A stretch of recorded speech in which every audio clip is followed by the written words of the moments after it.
If you've been struggling to build an email list right now, then it's probably because you're sending traffic to the wrong place, there's no excitement around your list, you don't have a project, or another thing that I'm going to share with you in this video. And I guarantee that if you implement everything that I'm going to share with you in this video, you're going to start to build a great email list. Because it's incredibly simple to build an email list right now. In fact, it's easier to build an email list right now than it ever has been before. New marketers are messing up so many different things, but in this video, we're going to cover them all. In fact, these things helped me get over 300 emails in less than a month without paying for any ads and without buying any traffic. One client got 450 subscribers and another client got over 850 subscribers within just a few months, even though they haven't done email marketing before that. And the same exact thing can happen to you if you simply implement the tips that I'm going to share with you in this video. But I will warn you, if you skip just one part of this video, it is going to be the reason you end up not building your email list.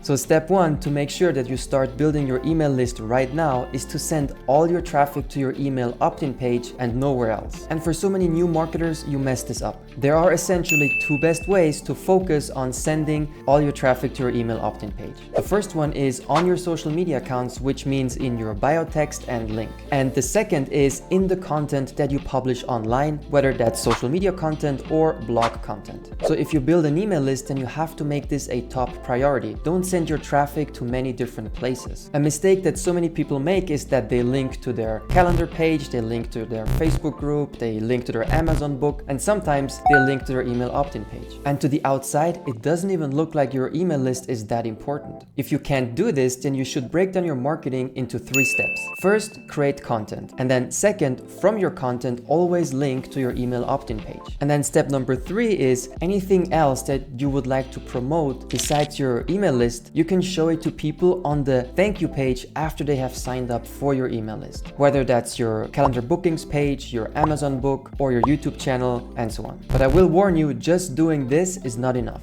And please do not make the mistake that I see so many new marketers make right now. To the outside world, don't present your email list as something that you do on the side, present it as your main channel. Step number 2 is making sure that you share your passion and your excitement for your email list. I see so many new marketers mess this up. They talk about their email list as if it was just a transaction. They don't share their values and they don't share their mission for their email list. And in addition to that, it appears as if there was no passion, no enthusiasm for their emails. So many of you right now are making the mistake of looking at these big corporate newsletters or big names in your industry. These are successful businesses with massive email lists. And maybe growing their list organically isn't even a top priority for them anymore because they have the budget for advertising. If you are a small marketer or a new solopreneur, copying what they do won't work for you. Which is why, if you want to be looking at what fast-growing email marketers do, you want to be looking at what has worked for other small marketers and new solopreneurs. If it has worked for a new coach, consultant, or solopreneur who creates excitement for their email list, guess what that means? That means they're building an audience, they're driving traffic to their opt-in page, they're getting email signups, and it's a high likelihood that if you follow the same process, you will build your email list too. In addition to those things, if you mess up creating excitement for your emails, 2 things are going to happen. One, it's going to be very difficult to drive traffic to your opt-in page, and secondly, your opt-in page might have a low conversion rate. Essentially, that's what's happening to a lot of new email marketers, so you need to make sure that you do not make this mistake. And I need to emphasize this to you. It is easier to build an email list right now, to drive traffic to the opt-in page, to have a higher conversion rate than it ever has before. But I need to warn you, and I need to warn you fast. I think that is going to completely change in the next 6 months or so. The reason being that with the use of AI, there is a flood of people creating generic and boring content online, which includes emails. This makes people suspicious of emails because these AI-generated texts give email marketing a bad reputation, which is why you need to take it incredibly seriously during the golden age of content marketing and email marketing. Because it was way harder for me to build my email list 5 years ago than it is now. And you have the exact same opportunity right now, so please do not squander it. It could completely change your business and your life. Now, if you're sure that you're driving all your traffic to your email opt-in page and sharing your excitement for your email list, there there are probably two other things that are ruining the growth of your email list. One of them is that you don't have a project that you can write about. If you have an exciting project to write about, then you should always be aiming for regular updates to your audience and email readers. And basically what you're going to notice is one of three things happening. Either one, you always give generic advice. All that means is that you're sharing theoretical knowledge as opposed to practical knowledge that's based on your own experiences. The second thing that happens, and this is one of the most common things, is that there is no sense of urgency to your emails. If this happens, it means that you don't have anything going on that will pass or that's not going to be relevant anymore in the near future. So what you should do is have a project on the side that you can share updates on. These are very simple things to change. The third thing that you need to make sure that you're doing is, if you see nobody clicking the link to your email opt-in page, there's one of two things you need to do. Either one, you need to have a more relevant side project. Another thing that you need to be looking at is case studies or examples of things that you're working on with other people, clients, and customers. You need to understand something. The way you're actually going to get better at this, you have to stop being a teacher and you need to make the shift to an action taker who shares valuable lessons learned based on first-hand experiences. There is one last thing that we need to make sure that you're doing, and that is to stop calling your email list a newsletter. Let me give you a prime example. Out of the following two options, which one is more appealing? Sign up for my health newsletter, or I'm helping Joe lose 10 pounds over the next 3 months to get him ready for his big wedding day. To join us on our journey with regular updates, his diet and exercise routines, enter your email below. I see so many new marketers make this mistake. In fact, most new marketers are making a combination of all of these mistakes. Not sending all traffic to the email opt-in page, not showing any enthusiasm or passion for their email list, not having a relevant and exciting side project to share updates on with their readers, and simply calling it another newsletter. And that is why you don't grow your email list or why you don't get clients or customers from email marketing. But if you want to get your very first client online almost guaranteed, you heard that right, almost guaranteed your very first coaching or consulting client, then you need to download my free guide called How to Get High Ticket Clients Online, because this is where I share the exact social media networking strategy that I use to launch my business, even though I'm just a small fish and nobody knows me in this industry. And I have shared this method with many other people, and those who actually follow the script, it works for them too. You will find the script in this free guide. And to monetize your email list, you need to watch this video here next with my top 10 no BS marketing tips, which I would tell my younger self. I'm Maurice from CreateGrowProfit. If this video was helpful, please subscribe to my channel, and thank you for watching.